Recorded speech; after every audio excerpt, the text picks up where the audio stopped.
Hi guys, welcome back. We're back for another episode. Back to just me and Anderson this week. We've no guests this week, but we will be having more guests on the future in the future. So make sure you subscribe so you can see those guests. And yeah, we've got some exciting episodes coming up. But today we're gonna be going over film school. Now I went to film school. And Anderson didn't go to film school, so we've got two perspectives here. Not that I'm all for film school necessarily, but I think we can have a cool discussion about, what is film school? Is it worth it? Is it right for you? So you can make a more informed decision. So let's get into it. Take it away, Anderson. Who's going to go first on this question? Well, I think we got a caveat first of all, because the reality is, whilst I didn't go to film school as in and masters, obviously we still both did a production degree, a film production degree. Yeah. So let's caveat this conversation like that. So I guess we can take that into a further discussion after that as well, to like whether you need to go to university for film at all. But the thing I'd say, and I'd caveat, is that look, we both were on a production degree. So in terms of film school, and especially getting a master's in film, it's something I looked at earlier on in my career, but in the reality, I couldn't do it. I mean, I couldn't take 2 more years out of learning, and I wasn't confident I'd get in anyway. Maybe I would have. Maybe I'm selling myself short. I don't know. But I couldn't take 2 years of earning out of my life to do a master's, with a young family, even before I had kids, just got married. So I didn't want to then go to film school and say, oh, babe, I'm going to go to London or Beaconsfield for 2 years and not earn any money. Yeah. So, it didn't really work for my life at all. But it was something I did think about. I mean, university did set us up in a good stead, give us a general understanding of film and a general understanding of the different roles. But there is something to say for that further specialized training. However, what I'd caveat with this would be, it's about, whether mentorship does that job of film school in some situations. And again, it depends on your mentor. But I didn't go to film school. If I could do it all again, maybe straight after uni I would, but then again, straight after uni you wouldn't get in anyway, because they like that you'd have some years in the industry. So I don't see a scenario in which it would have. I don't think so. Or do you agree? Do you disagree? I don't agree with that. I think that NFTS, they tend to want people that have had experience in the industry. I went to London Film School, and I absolutely believe that you would have gotten in straight out of university. And the reason that I say that is because a lot of people that I was studying with didn't have any prior experience in film, which is kind of strange, because you think a master's, you assume a master's, you're going on to learn more about what you've already learned about. Yeah. And maybe there's something to be said that let's just go back to, one of the reasons why you didn't go to film school, price. Because you can't talk about film school without talking about the hefty price tag that comes with film school. And this is, I don't agree with this at all, because it just closes off the industry, doesn't it? It really, really kind of. And I was lucky enough that I got a bursary, which meant that, like 80%, 85% of my fees were paid with the bursary. And then I took out what's called a career development loan, which is basically a loan that they give you that you don't have to pay back until the day you graduate. And then from that day, you start paying that back, regardless of how much you earn. So with those two things combined, and obviously still working throughout film school, that allowed me to go to film school. But still, they don't give out many bursaries, and the vast majority of people that go to film school, are from generally quite wealthy backgrounds, which probably isn't right, to be honest. But then maybe they would argue that you don't need to do a master's in order to necessarily be successful in the industry, and you definitely don't.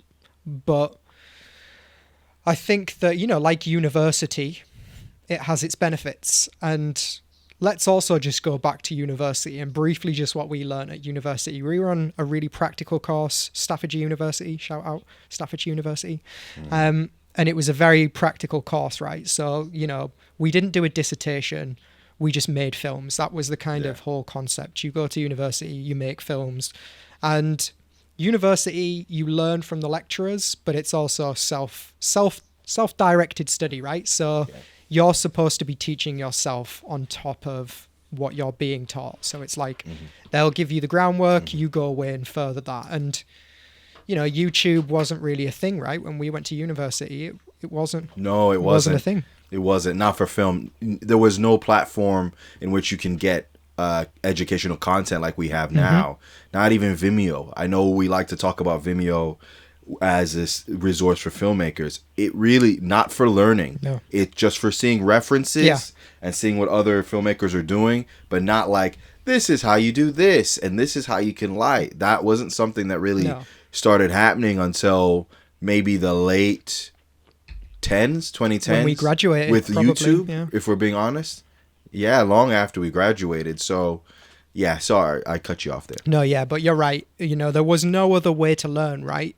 You had to go to university, and you know the kit wasn't what it was now, so you couldn't buy cameras and stuff like that, and it was much harder to edit on machines and stuff back then. So it was like, to get access to those things, you had to go to university in order to learn that stuff. So the landscape has really changed over the past, like, I mean, we started university in 2007, graduated in 2010. So in the past, like, 15 years, the industry has dramatically changed. I mean, even in the past 5 years, it's changing constantly. So, you know, there's definitely a lot more ways you can learn to be a filmmaker these days. And, you know, making an investment in a camera that's half decent isn't nearly what it used to be. So I don't think that university or film school is the be all and end all now of becoming successful and learning this craft, really. You can, like me, you know, I'm dyslexic. I learn through doing. That's how I learn. I learn through, can't sit there and listen to someone talk for ages because it eventually just stops going in. So I need to be trying and doing in order to kind of remember that, take it on board. So, and I mean, now, you know, you put even a portion of that money that you would put into your education, into kit or learning and making, you could make some pretty crazy stuff, right? I mean, I know that it's obviously you don't get that money when you're going to university, it's a loan, but yeah, the investment in order to learn now is not nearly what it used to be. I think we have to caveat with, you got to remember how we were when we went to university. Very green, not really knowing. I mean, I did a media studies A-level, you know, really enjoyed it, you know, but my understanding of film wasn't anywhere near what it was after I finished university. And I think we have to caveat with that. Yeah. But I'd like to think if it was now and I had the resources of now and I had, you know, I'd like to think with the drive I had then, I would have probably sought out looking on YouTube how I do this, how I do that, learn that way. But the thing that there is something to structured learning, and structured learning isn't always in a classroom. You made a great point, and one of our ex-lecturers, John Holden, used to really talk about the different types of learning. Shout out John Holden. I hope you're listening, John. We love you. And he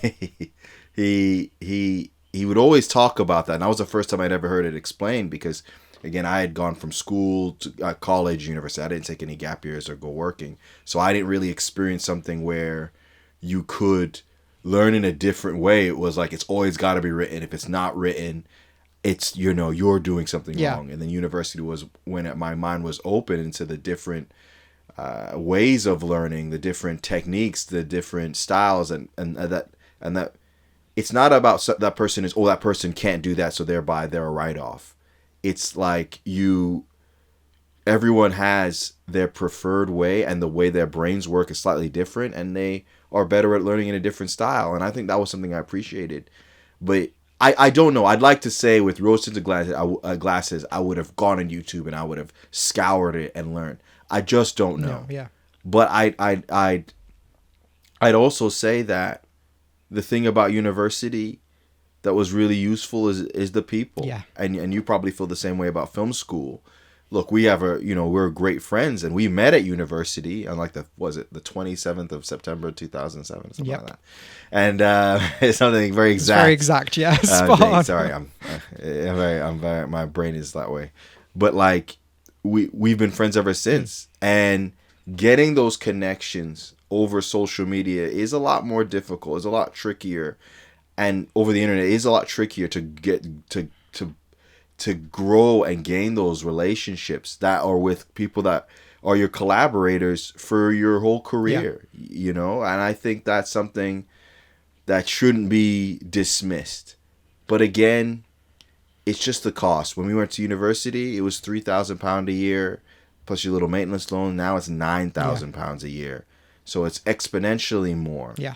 And you students, you just have to ask yourself that question, whether it's better I take that step back and actually try and find a mentor. Yeah. And I'll say this, I think finding a mentor is really ideal. But like I said, going back to the film school question, well, what did you feel?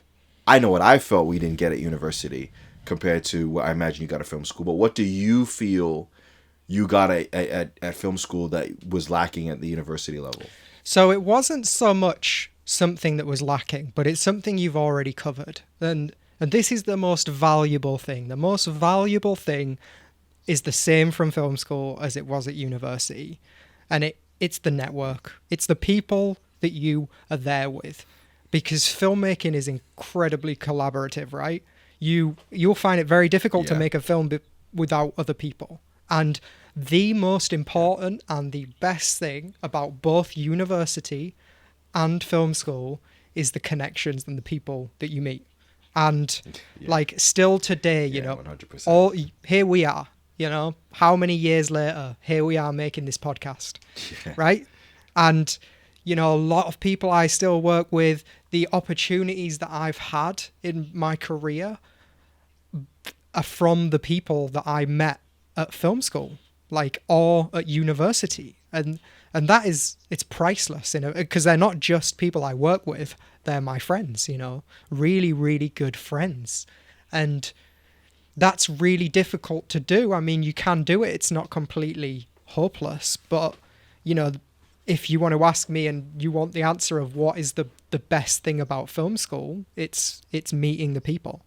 And the one thing that I made sure of when I went to film school, and this, you know, ruffled some feathers weirdly, but like, is when I went in, I made sure that I wanted to work with every single person on my course at least once, because I wanted to know who was the best at doing the job role. So when it came down to the important time of like picking your crew or working with someone else, I didn't want to go in blind. I wanted to go in knowing what it was like to work with those people, because, you know, what was different about film school to university was, and I think this comes back to kind of, you know, the kind of people that go to film school, is you were dealing with very different people.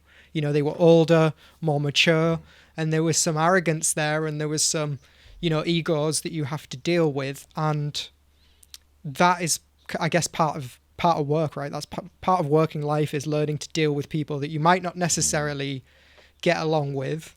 But I think most of the time there are ways that you can navigate around that and work. And I think that learning to work with people like that is a good skill, because you're never going to get to work with just people that you enjoy working with. So, you know, I took that as kind of like, well, this is a test.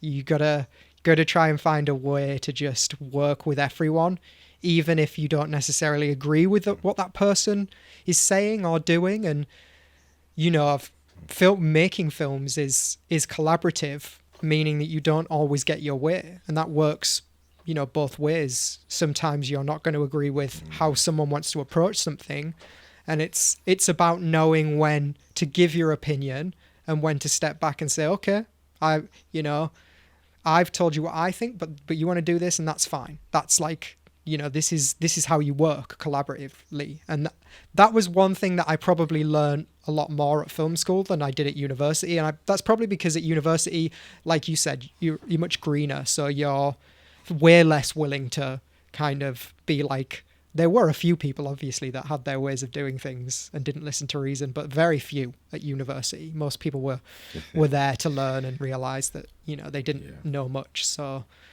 well, I'd also caveat the one thing I would always wondered about film school was that everyone knows why they're there. I think university, you're younger, you're still figuring out what you want to do in life. I knew I wanted to do film from when I was 15 years old. I knew that's what I wanted to be, a director, or I wanted to make films, not necessarily a director. I wanted to make films. And what I was surprised, and what I'm still surprised now, is I thought everybody that did a production degree with us felt the same way, and they probably did at the time, but life has turned out as such that they didn't do that, which is fine. And I guess I shouldn't talk about them after university, but at university it was clear there was some people that didn't. They were just wanted to go there because it was university. Yeah. They wanted to experience the university life, and that's fine. But that really grated to me because it was, coming from a background I had, I couldn't waste the experience at university and just I want to experience it. It's like I'm doing a film production degree because I want to get into film production. If I wanted to get into engineering, I do an engineering degree. I wouldn't go to uni and do English Langlet and go actually. No, I wanted to do engineering because it's very expensive to then do another degree. So that, I must admit, that frustrated me a little bit. And obviously this is why I gravitated towards you as our friendship grew, because we knew why we were there. We knew we wanted to go and we wanted to work in film, and this is what we wanted to do. Not, being at uni is fun. Obviously it was a great time. It was a great part of my life where I developed as a human being.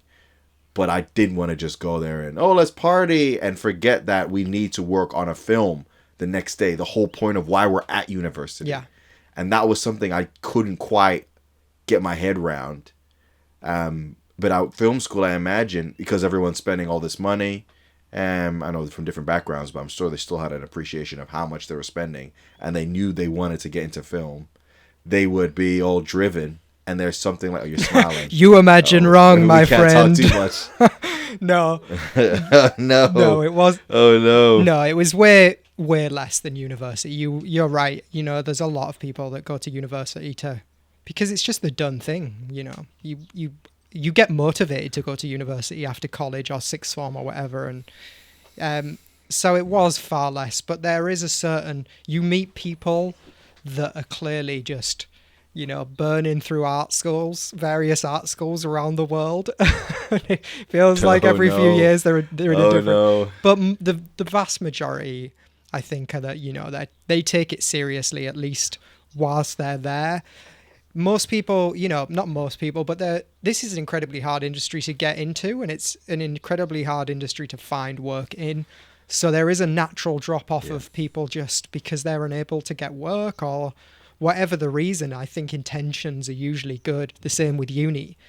People come out of uni, I'm going to do this. And, like you said, life goes on and they start a family, buy a house. And, there are certain sacrifices sometimes you have to make if you want to keep trying to do this. Or sometimes it feels like, why am I continuing to try in many ways? Why don't I just give up and take a sensible job?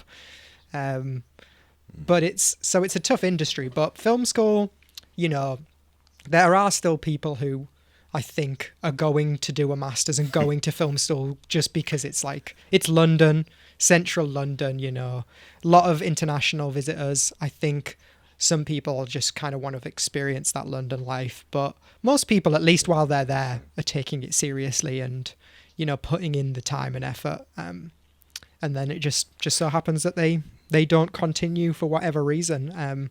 But there are a few and very fun people, but don't mention any names. No. But yeah, some people just, or maybe they just come and they figure out it's not for them and they'll leave because it's incredibly expensive and you pay by term at London Film School. So some people were just like, I don't want to keep paying for this because I'm not sure if this is what I want to do, or which is, you know, very valid, because why would you just waste money continuing to do something if you don't think it's worth it? So some people just kind of drop out because they're just like, yeah, it's not for me. And I think that comes from just accepting people that haven't had any prior experience. But if you could charge 50 grand for a master's, you'd probably accept as many people as you possibly could as well. Whoever can afford got to pay that rent, that London rent. I think, that London rent, I mean, much more expensive now than then, right? But I think there's another, obviously we talked about film school, and obviously the other way, obviously getting into the industry, is actually by working. Yeah. If you find a job and you get into the right, production house, production company, you will learn a lot. The thing I always envied about film school was another opportunity to have that structured learning, learning the theory of film. I love film. We both love film. But just having someone challenge you to look at film differently, that's something I did. I would have enjoyed, just to or open my horizons to see the different films, because we all like to pretend, we've all watched this really obscure drama from a Japanese filmmaker that's award winning. Most of us haven't, and we wouldn't know where to start. You could go to a library and go 100 films to watch, or the best films to watch. But then in 5 years, that's outdated, right? So it would have been, that's the only thing I think back on. But going back to my point of getting in a production house, I think that is because you're being paid to learn. And the thing, and the complaint I had, you'd often hear, on forums or whatever, is people come out of film school thinking that they're ready to direct a movie, and it's just not the reality. And it's are they very good crew members? Are they understanding the hierarchy on set etiquette, which, while sounds mundane, is probably the thing that will get you more work than, I watched, I can do a shot for shot remake of Rear Window or whatever, right? Because of a film school. It's well, no, you actually need to be useful on set. That's what will get you the work. And to a lesser extent, university did that to us a little bit, where we think we could come out and we're just gonna make movies. But the reality is, you've got to fit within that workflow of wherever production house you're working in. And that's something that I wonder if it's getting better. I don't know if it is or not. I can't say. Other people would have to tell me, because I haven't hired any graduates in about 3 or 4 years. So I don't know how green they are. But again, as being a business owner and a producer director, I just want people who are good on set, are hardworking, and can do what I ask them to do. I don't need to know that you have all the knowledge and you've shot all these amazing films. I love that you've done that. Yeah. But I just need you to be useful so we can make the day. Yeah. And I wonder, what was your experience? Did you feel that way? Did you feel that film school? You had experience before. You had 5 years experience in the industry before you went to film school. But you remember you telling me that it wasn't always the case for others. Yeah. There's, that they're absolutely going on shoots. You don't need to go to film school to learn etiquette, shoot etiquette, and to be a good crew member. But, it does teach you etiquette. And I did learn that at film school from people that had been in the industry and that had, been very successful in the industry. And it helped, I would say. It didn't teach me to be a good crew member, because I think there's a certain amount of common sense that comes with that. It's if you're on set, it's about being useful, right? Don't just stand around on your phone. Try and use your initiative. And unless it's downtime. There is obviously a lot of downtime on shoots. But if there's stuff to be done, do it. Don't be useful, be helpful. Ask people if they need anything within your department. Obviously, there's the thing I learned, I think, from film school a lot more, is that you kind of stay within your department. You don't go outside of that. So if you're in the camera department, you're not doing the tasks of a runner. You don't You don't help the sound team out really. On smaller shoots, you can. You know, if the sound guy's packing up or moving something and it's big and heavy, you may well just be like, "Do you want me to help you move that?" There's nothing that says you can't. It's more about just usually in the bigger shoots, you stay within your department because you may be needed within your department, so you can't be running off doing tasks for other people.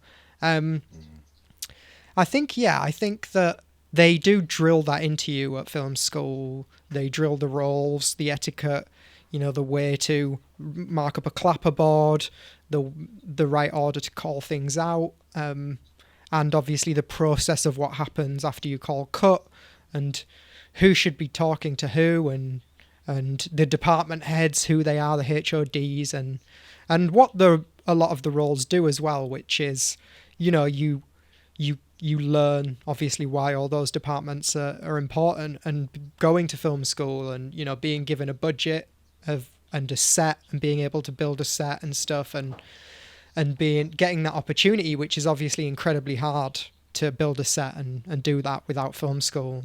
You can do it, but it costs a lot more money. Well, probably not a lot more money, but obviously if you're at film school there, they have the set and they have the studio for you to film in and the kit.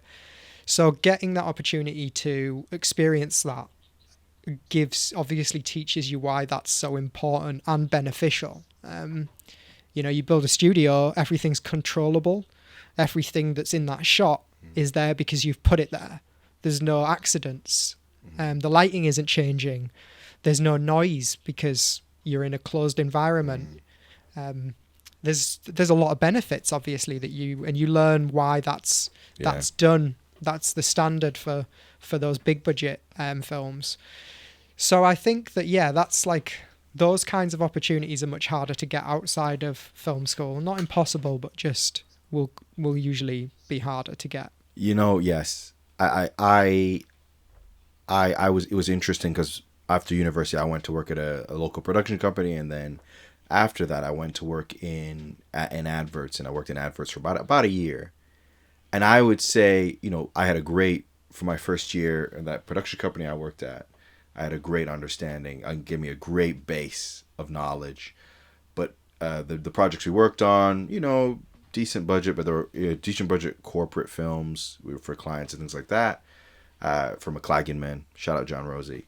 But you weren't working on the massive shoots to actually see how other professionals are working. Obviously, we had our small crews and we had a wonderful production team.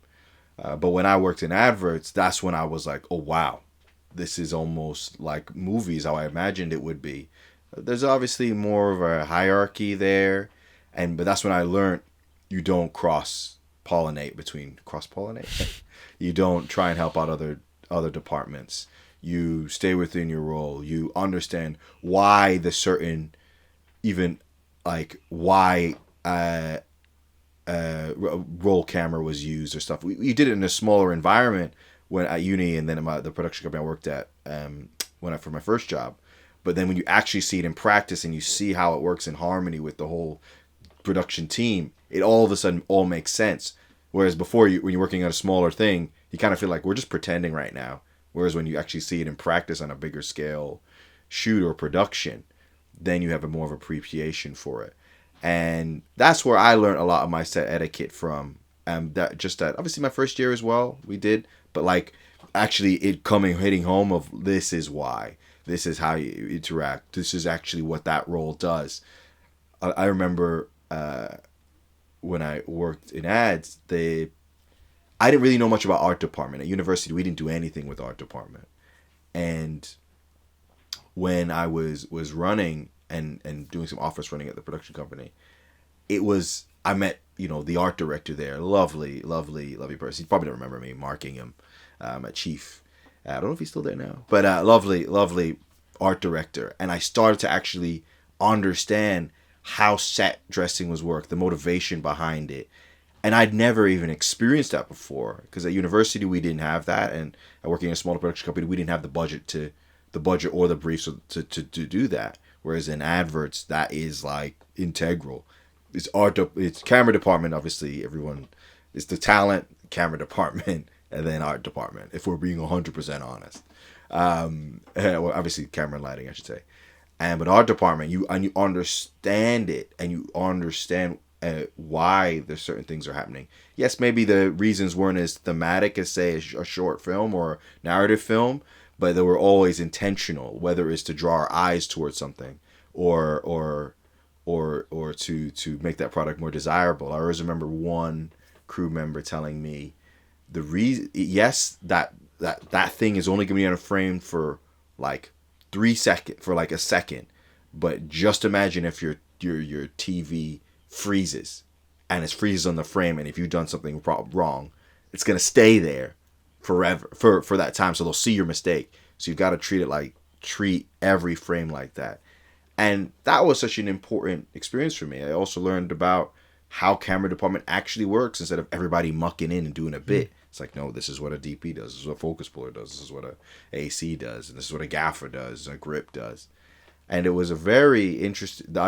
I recommend for every filmmaker, if you can get into ads, you don't have to stay there. I know some people question the hyper capitalist system of working in commercials, but it does teach you a lot about working on a set, and you work on different sets really quick, different projects in a short space of time. Whereas if you were on a drama, you're working on one type of project for 3 or 4 months. I'd love to get a drama. I never had the opportunity, but you I guess with commercials you get that experience really quickly. So it's and for me, I'd have loved to stay a bit longer, but I have reasons why I didn't. And I don't regret that. It'd have been nice if those other reasons didn't come up, to stay a little bit longer and learn a little bit more. But you kind of have those experiences. So I guess, like, the reason I'm saying this is, like, you can get parallel experiences to film school, but it also you have to be incredibly lucky or fortunate. I remember sending out dozens of emails, and the only reason that production company picked up the phone, one producer picked up the phone. I won't mention his name. Really nice guy. I don't want to name drop too much, just in case. But, like, you picked up the phone, but in reality, the reason I got to come in was because someone else from our university, who's in a different parallel media course, was actually working there, and he's like, "Oh, I remember seeing, that guy Anderson. Oh, yeah, he was at the media center a lot. I guess he's good." So it was like really interesting, but not everyone's gonna have that. You might never get that response, so it is harder to get it. It is harder to get in. Yeah. And, I'm very aware that, when you hear an American voice calling you from Stoke-on-Trent, people are going to be like, that's strange. Let me hang on the phone. Yeah. Whereas, so I know I've been blessed in those situations. But the issue is, you can't guarantee you're going to have that. Whereas if you go to film school, you can guarantee you're going to have time to learn and not, it'd be and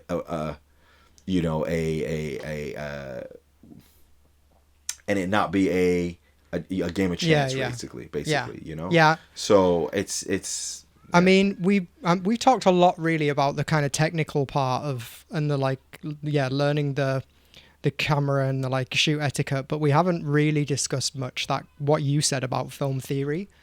And obviously you do a lot of film theory at film school. A large part of it, especially for the first year, is watching films that you might not have watched, watching some experimental film.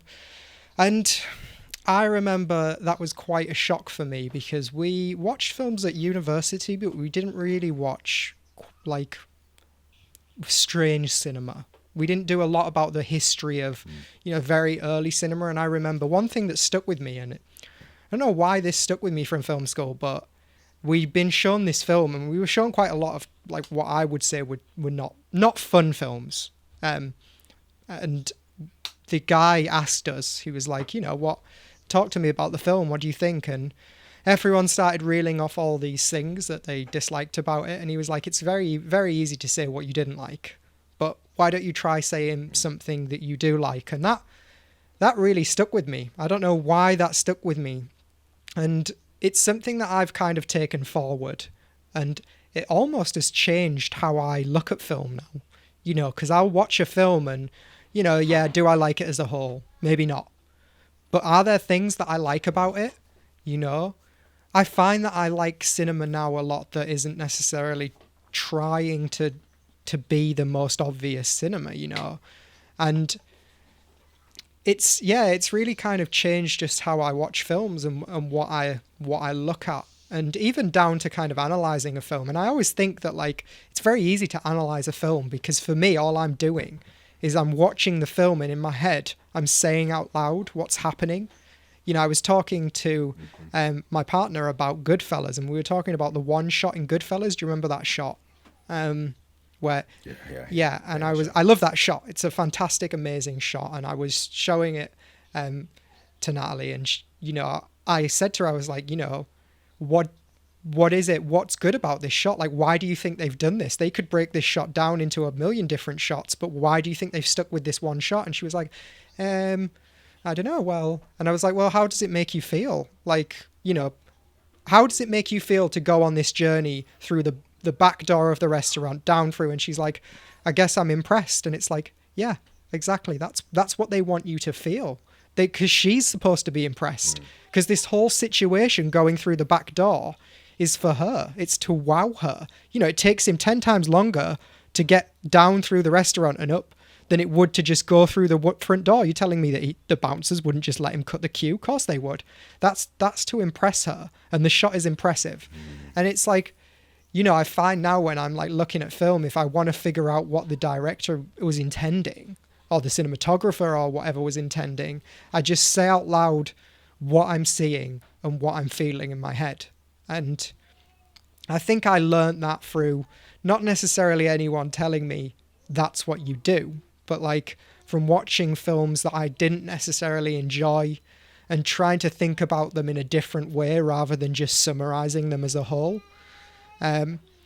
And you realize that like stuff like that benefits you in every part of the industry, right? If you want to be a director, if you want to be an editor or a production designer or a cinematographer, learning to kind of think what was and analyze what was intended makes you more able to do your job efficiently, because you're thinking about like, right, I want you to feel this. How can I make the audience feel this? And that's kind of that comes into every part of filmmaking. So it's like, you know, you don't always, it's not always spelled out. And like now thinking about that method, I could easily just, that's very simple to me in my head. And, you know, and obviously I could just go away and do that. But I think sometimes the things you learn through education, through film school, university, aren't necessarily what you're intending to learn, but it's just like someone will say something and it just clicks. It's like Kyle said, you know, about managing expectation. That thing stuck with him. And it's like, it's those little gems that just stick with you that you're like, oh, that makes sense now. I get it. And I think, you know, having, like you said, being in the environment where you have to learn is beneficial, because you have to learn. You know, when you leave university, no one's giving you time to make short films. If you want to make a short film, you've got to find the time. And that has to be outside of probably how you're making money. And it's a lot harder to do that. So to be in a privileged situation like film school or university where your job is to make content, make a film, make a documentary, whatever, that is priceless in many ways, because that allows you to dedicate your time to learning the craft. And that's what's beneficial about going to film school and being in that situation, or going to university and being in that situation. It's having that time to dedicate to what you want to do. And you know that that's an incredible point.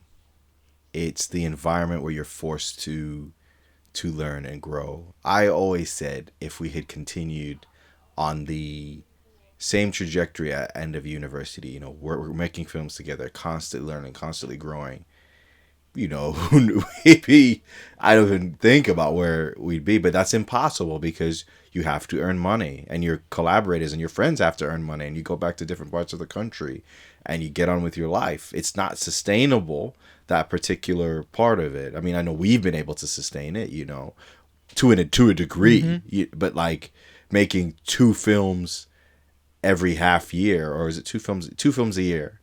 It just would be really difficult now, and that's all we did, and all we were doing was learning. And doing that is is more difficult now. It's not impossible, but obviously it requires money. Yeah. Because the other thing about film school and university is the equipment. Whilst the equipment at the time, it was, I mean, look, for then it was great equipment. I mean, now they, obviously these universities invest more and have great, great contacts within the industry. Staffordshire University has one of the best film equipment stores in all of the UK for universities. Do my plug for Staffordshire. And but you're able to use those resources for free. You don't necessarily have to buy a computer to edit, because it's all there for free. Yeah. Not for free, you're paying for your degree, but it's all included, right?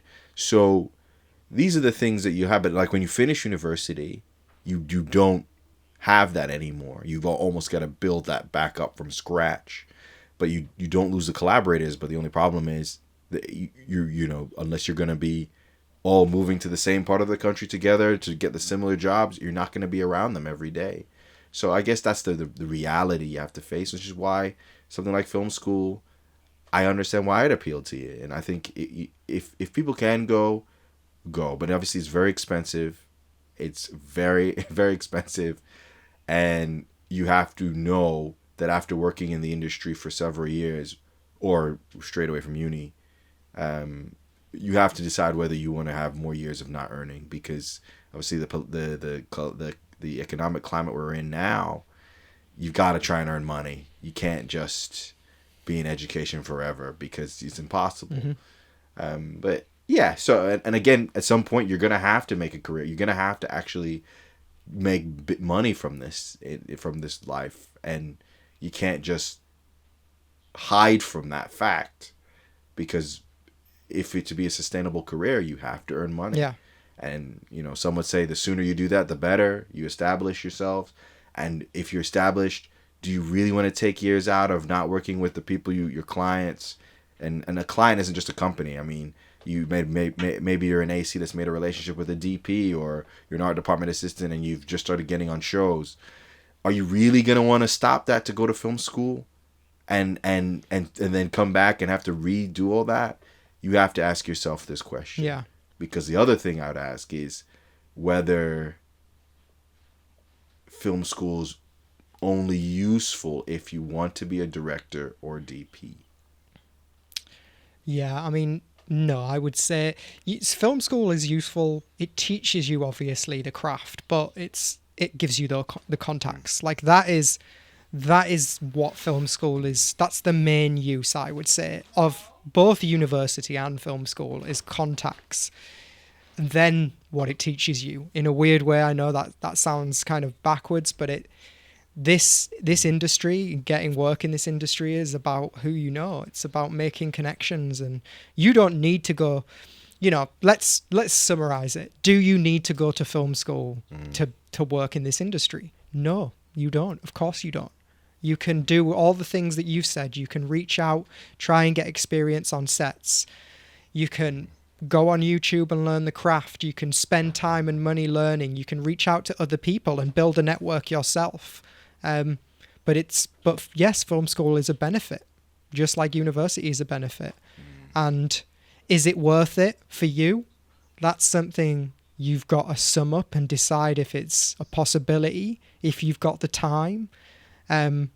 If you want to take time out, I would probably say that if, you're working on sets already in the department that you want to be in, then it doesn't really make sense for you to take time out of that department to go and learn again. And, I don't think film school necessarily makes you a director. A director it's an incredibly difficult job to get into, because there's no clear-cut path to get into it. So no.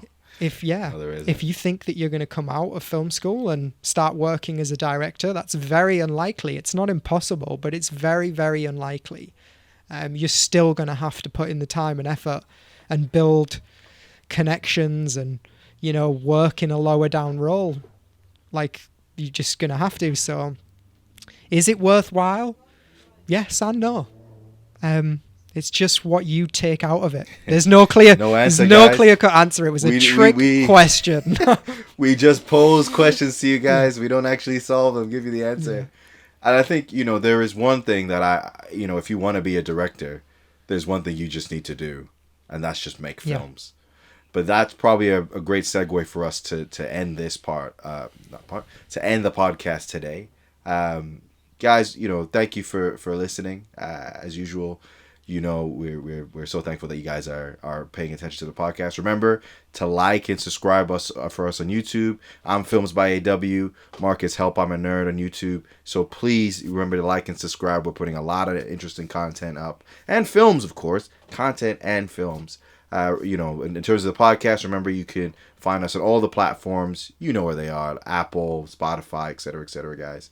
But yeah, guys, until next week, take care and keep shooting. Are we gonna? Can I say that now? I want to say it. Stay shooting, San Diego. Say it. I like it. I think it's a good line. I think we should end on it from now on. Every so whoever's doing the summary gets to say it. So you get to say it this week. Say it. Okay, I'm gonna say it now with veracity and nice. And confidence. All right, guys. Till next time, stay shooting.